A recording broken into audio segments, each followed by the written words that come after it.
அனைவருக்கும் வணக்கம். ஸ்ரீராம ஜெயம். இன்னைக்கு ஒரு ஆளுக்கு நீடித்த அமைப்புகள்ல ஒரு ஆளுக்கு எப்ப நோய் ஏற்படும், அந்த மாதிரி ஏற்பட்டுச்சுன்னா எதன் அடிப்படையில அதை கண்டுபிடிக்கிறது அப்படின்றத பத்தி இந்த ஜோதிட பதிவுல பார்க்கலாம். இந்த பதிவு உங்களுக்கு ஒரு வித்தியாசமான பதிவா இருக்க போது வாங்க பார்க்கலாம். பொதுவா நம்ம ஒரு ஆளை நம்ம நேரடியாக சந்திக்கும் போது என்ன கேட்போம் அப்படின்னு பாத்தீங்கன்னா, எப்படி இருக்கீங்க அப்படின்றத நம்ம பொதுவா கேட்போம். அப்படின்னா என்ன அர்த்தம்? ஹவ் ஆர் யூ, அதாவது ஹவ் ஆர் யூனா நீங்க எப்படி இருக்கீங்க. அவர் என்ன சொல்லுவாரு? நான் நல்லா இருக்கேன்பா அப்படின்னு பொதுவான அமைப்புகள்ல சொல்லிட்டு போயிடுவார். அப்ப நல்லா இருக்கீங்க அப்படின்றதுனா அதனுடைய உள்ளர்த்தம் என்னன்னா, நீங்க எல்லா விஷயத்தையும் அனுபவிக்கிறதுக்கு ரெடியான அமைப்புகள்ல இருக்கீங்களா அப்படின்றதுதான் அதனுடைய உள்ளர்த்தம்.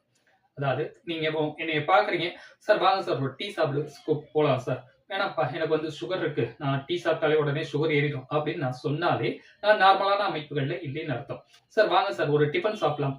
சார் வேணாம்ப்பா எனக்கு சாப்பிட்டா எனக்கு ஏதாவது கோதுமை சப்பாத்தி தான் நான் சாப்பிட்றேன், ஏதாவது ஒரு வேற ஃபுட்டு சாப்பிட்டோம்னா உடனே சுகர் ஏறிடும், எனக்கு நார்மலான நான் அமைப்புகள்ல இல்லை அப்படின்றத இந்த விஷயங்களை சொல்லும் போது நம்ம ஈஸியா புரிஞ்சுக்கலாம். அப்ப ஒரு ஆளுக்கு நோய் எப்படி ஏற்படும், அந்த நோய்க்கான பாவகம் என்ன, ஜாதகத்துல அதை எப்படி கண்டுபிடிக்கிறது அப்படின்றதெல்லாம் இந்த பதிவுல பார்க்கலாம். பொதுவா ஒரு ஜாதகத்துல 6, 8, 12ஆம் பாவகங்கள் அவயோக பாவகங்கள். அதே மாதிரி 6ஆம் பாவகம்ன்றது ஒரு மனிதனுக்கு எதை குறிக்கும் அப்படின்னு பாத்தீங்கன்னா, நோயை குறிக்கும், கடனை குறிக்கும், எதிரியை குறிக்கும். அதாவது ருண, ரோக, சத்ரு. ருணம்னா கடன், ரோகம்னா நோய், சத்ருனா எதிரி. இந்த 3 பாவகத்தையும் குறிக்கக்கூடிய அமைப்பு. சரி, இப்ப இந்த 6 தசை நடக்கக்கூடிய காலகட்டங்கள்ல ஒரு ஆளுக்கு நோயினால பிரச்சனை ஏற்பட போதா, கடன்னால பிரச்சனை ஏற்பட போதா, அல்லது எதிரினால பிரச்சனை ஏற்பட போதா எப்படின்றத எப்படி கண்டுபிடிக்கிறது? சோ அதை பத்தி தான் இன்னைக்கு நம்ம பார்க்க போறோம். வாங்க பார்ப்போம். சோ இது நேத்து ஒரு உதாரண ஜாதகத்தோட மாடிஃபைடான வெர்ஷன் தான் போட்டிருக்கேன். அதுல சில விஷயங்களை நான் சொல்லியிருக்கேன், அதையும் சேர்த்து இந்த ஜாதகத்துல பார்க்கலாம். பொதுவா ஒரு ஜாதகத்துல பாத்தீங்கன்னா, இப்ப இந்த ஜாதகத்துல கடக லக்னம். இந்த கடக லக்னத்திற்கு லக்னாதிபதி அப்படின்னு சொல்லக்கூடிய கிரகம் ஒரு ஜாதகத்துல நல்ல அமைப்புகள்ல இருந்தே தீரணும். காரணம் என்னன்னா, ஒரு ஜாதகத்துல லக்னாதிபதி தான் ஆணிவேர் அப்படின்ற அமைப்புகள்.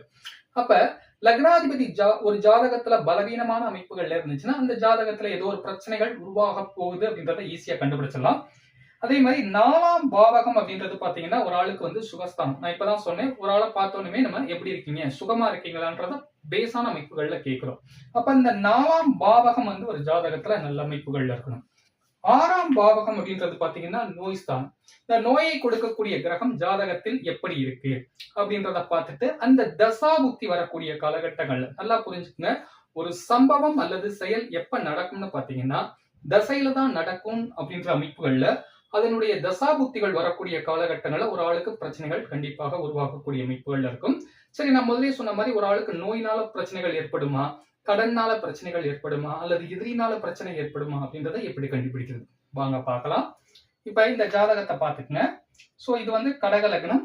லக்னத்துக்கு 4ஆம் இடம் அப்படின்னு சொல்லக்கூடிய இடத்துல 6ஆம் அதிபதி அப்படின்னு சொல்லக்கூடிய குரு பகவான் உட்கார்ந்து, நல்லா புரிஞ்சுக்குங்க, 6ஆம் அதிபதி அப்படின்னு சொல்லக்கூடிய நோயை கொடுக்கக்கூடிய அல்லது கடனை கொடுக்கக்கூடிய அல்லது எதிரியை கொடுக்கக்கூடிய கிரகமாகிய குரு பகவான் உட்கார்ந்து 4ஆம் அதிபதியாகிய சுகஸ்தானாதிபதியை குரு பார்க்கிறார். இங்க நீங்க கேட்கலாம், குரு பார்க்கறது நல்ல விஷயம் தானே அப்படின்றது கேட்கலாம். யாரு எதை எங்க பாக்குறாங்க அப்படின்றது ஒரு கேள்வி இருக்கு. சோ குரு பார்க்க கோடி நன்மை அப்படின்றது நல்ல விஷயம் அப்படின்னா கூட குரு பார்க்கக்கூடிய இடங்கள் வளரும் அப்படின்றதையும் நம்ம புரிஞ்சுக்கணும். அப்ப சுகஸ்தானாதிபதியை பார்க்கறது நல்ல விஷயம் தானே அப்படின்றது நீங்க கேட்கலாம். இங்க இன்னொரு விஷயமாவும் பார்க்கலாம். அதாவது குரு பகவான் இந்த ஜாதகத்திற்கு 6ஆம் அதிபதி சுகஸ்தானாதிபதியை பார்க்கிறார். ஏற்கனவே சுக்கிரனுக்கும் குருவுக்கும் 7ஆம் பொருத்தம் தான்.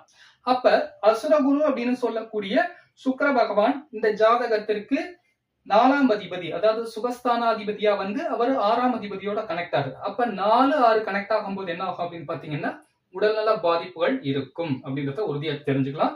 இதற்கு பேசான அமைப்புகள்ல லக்னாதிபதி அப்படின்னு சொல்லக்கூடிய கிரகம் ஜாதகத்துல வீக்கான அமைப்புகள்ல கண்டிப்பாக இருக்கும்.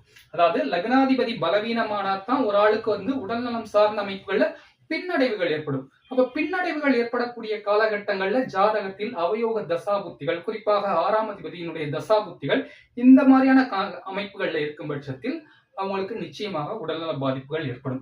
இது இன்னொரு மாதிரியான வெர்ஷன் எப்படி எடுத்துக்கலாம்னு பாத்தீங்கன்னா, லக்னாதிபதி லக்னத்துக்கு 12ஆம் பாவகத்துல அமாவாசை அமைப்புகள் இருக்காருன்னு வச்சுக்கோங்க. அப்ப லக்னாதிபதி பலவீனமான அமைப்புகளுக்கு போறாருன்னு நம்ம எடுத்துக்கலாம். அதே மாதிரி லக்னாதிபதி அட்டமாதிபதி அப்படின்னு சொல்லக்கூடிய சனி வந்து ஜோதிடத்துல வந்து நோய்க்காரகன் அல்லது கடன்காரகன் அப்படின்ற அமைப்புகள் எடுத்துக்கலாம். அப்ப இந்த சனி சந்திரன் செயற்கையான அமைப்புகள் இருக்கும் போதும் ஒரு ஆளுக்கு வந்து நோயை ஏற்படுத்தக்கூடிய அமைப்புகள்ல கொடுக்கும். அதே மாதிரி லக்னாதிபதி வந்து லக்னத்துக்கு 8ஆம் பாவகத்துல போய் மறைஞ்சு ராகுவோடு கிரகணப்பட்ட அமைப்புகள்ல 6ஆம் அதிபதி தசையோ அல்லது நோயை கொடுக்கக்கூடிய சனி கிரகத்தினுடைய தசை நடக்கக்கூடிய காலகட்டங்கள்ல ஒரு ஆளுக்கு வந்து நோய் சார்ந்த அமைப்புகள் உறுதியாக இருக்கும். இதுல குறிப்பா நம்ம பார்க்க வேண்டிய விஷயம் என்னன்னா 4ஆம் அதிபதி அதோட கனெக்ட் ஆகுது அப்படின்றத நம்ம பார்க்கணும். அந்த மாதிரி கனெக்ட் ஆயிருந்துச்சுன்னா அந்த 6ஆம் அதிபதி யாருடைய நட்சத்திர சாரம் வாங்கியிருக்கோ அல்லது அந்த 4ஆம் பாவகம் எப்படி இருக்கோ இது சார்ந்த அமைப்புடைய கிரகத்தினுடைய நோய்கள் அவருக்கு கண்டிப்பாக வரும். இப்ப நேற்று பார்த்த ஜாதகத்துல பாத்தீங்கன்னா இதே அமைப்பு தான். நான் அந்த ஜாதகத்தை போடல, ஆனா இந்த மாதிரியான அமைப்பு இருந்துச்சுன்றத நீங்க தெரிஞ்சுக்கோங்க. எதுக்கானா அவருக்கு வந்து கிட்னி ப்ராப்ளம் இந்த மாதிரியான விஷயங்கள் இருந்துச்சு. ஏன்னா இங்க குருவும் சுக்கிரனும் ஒன்னா இருக்கு அப்படின்னும் போது அந்த கிட்னி சார்ந்த விஷயங்கள், பாலின உறுப்பு சார்ந்த பிரச்சனைகள், சுகர் சார்ந்த பிரச்சனைகள் அப்படின்னு சொல்லக்கூடிய சுக்கிரனுடைய காரகத்துவ பலன்கள் சார்ந்த அமைப்புகள்ல பிரச்சனைகள் இருக்கும். குரு 4ஆம் பாவகத்துக்கு வர்றதுனால குரு வந்து ஹார்ட்டை குறிக்கக்கூடிய கிரகம்ங்க. சோ அதனால வந்து சில பேருக்கு இதய பிரச்சனைகள் இந்த மாதிரியான விஷயங்களும் இருக்கிறதுக்கான வாய்ப்புகள் இருக்கும். சோ இப்படிதான் வந்து ஒரு ஜாதகத்துல அவங்களுக்கு நோயினால பாதிப்புகள் ஏற்படுமா, கடனால பாதிப்பு ஏற்படுமா, அல்லது எதிரினால பாதிப்பு ஏற்படுமா அப்படின்றத கண்டுபிடிக்க முடியும். சோ இந்த பதிவு வந்து உங்களுக்கு நல்லபடியா புரிஞ்சிருக்கும்னு நினைக்கிறேன். இந்த பதிவு வந்து உங்களுக்கு பிடிச்சிருந்துச்சுன்னா லைக் பண்ணுங்க, கமெண்ட் பண்ணுங்க, ஷேர் பண்ணுங்க, சப்ஸ்கிரைப் பண்ண மறக்காதீங்க. நன்றி.